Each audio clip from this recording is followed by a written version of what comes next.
Thomas Tuchel's brutal sacking may look like a hallmark of the Roman Abramovich era, but this could usher in something very different. Why persist with something that is not working? That is the assessment Todd Boehly, Todd Boehly and the rest of Chelsea's new ownership made when they decided to part company with their Champions League-winning coach only 7 games into the season.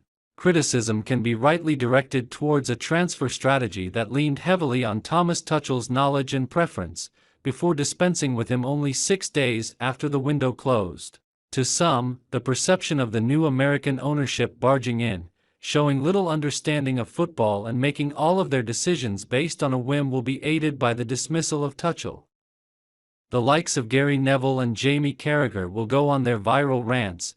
Rival fans and pundits alike will churn out the line that Boehly only sacked Tuchel because he didn't want to sign Cristiano Ronaldo. The only way Chelsea's new regime can disprove those accusations is to show their bold new appointment more trust and patience. A 5-year contract worth up to a reported £60 million certainly incentivizes that, although Boehly was not hesitant to spend liberally over the summer. Graham Potter breaks the timeline even some Chelsea supporters assumed they were embarking on. Although the takeover in June opened up the possibility of a change in approach to every facet of the club, the presence of an elite coach like Tuchel maintained a belief in instant results. This was one of the best in his profession, someone who has built his reputation on winning titles, something he did within 4 months of taking the role in 2021. An equal praise and critique of the German was his faith and experience, signaling the here and now. One of Tuchel's final quotes as Chelsea's head coach reinforced that belief. "The wish is clear. I want a win and nothing else." Chelsea at their best under Tuchel proved that, mainly in the Champions League.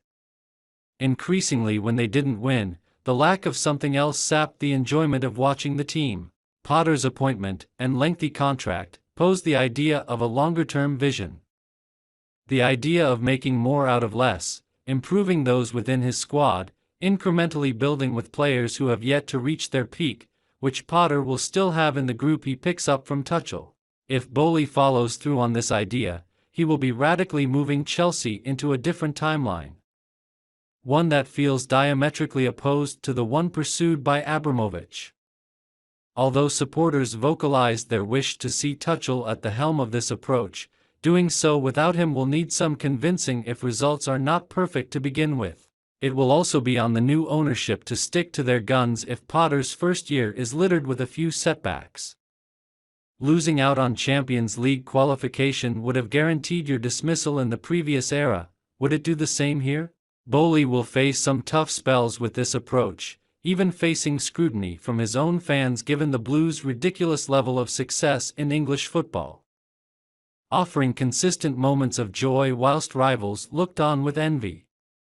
Potentially starving them of that with hopes for something sustainable down the road makes Potter an equally intriguing and daring choice.